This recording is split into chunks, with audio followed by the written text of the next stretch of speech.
Imagine a love so strong it could weather any storm, until silence became its undoing. This is Emma and Luke, a couple whose refusal to speak after one heated argument spiraled into a psychological battleground.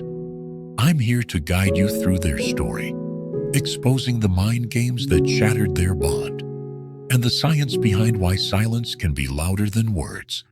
Let's begin. It started with a simple disagreement.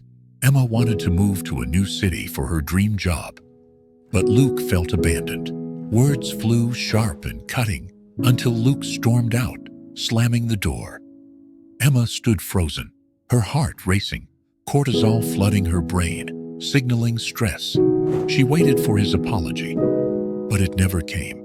Luke, across the street at a cafe, replayed her words, his pride swelling, adrenaline masking his hurt. Neither spoke for days. Psychology calls this the silent treatment, a manipulation tactic that starves emotional connection, rewiring the brain to crave validation.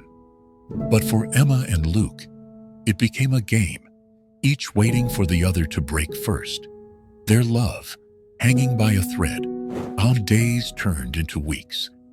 Emma sat in their shared apartment, scrolling through old photos, her mind looping on Luke's last words.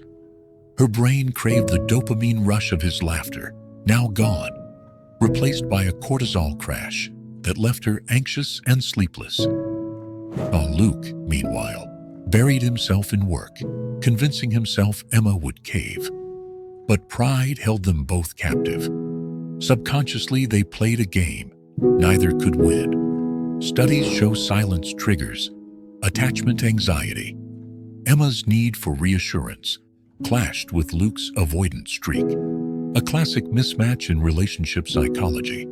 3 weeks in, Emma noticed something odd. Luke's social media showed him liking posts from old friends, laughing in photos she hadn't seen. Jealousy surged, her dopamine-addicted brain interpreting it as betrayal. She tracked his activity, a subconscious sign of her attachment spiraling out of control.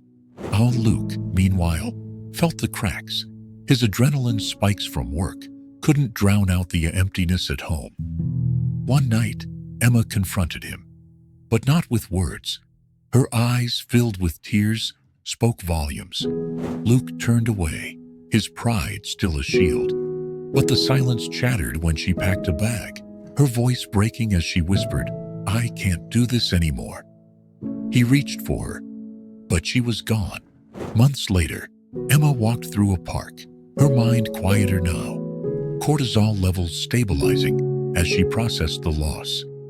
Luke, back in their empty apartment, stared at the fridge notes, realizing his pride cost him everything. Psychologists say breakups rewrite neural pathways. 90 days apart can reset attachment, but the scars linger. Emma found peace in journaling, a proven way to cut emotional pain by 40%. Luke reached out, not for reconciliation, but to apologize, a small step toward healing.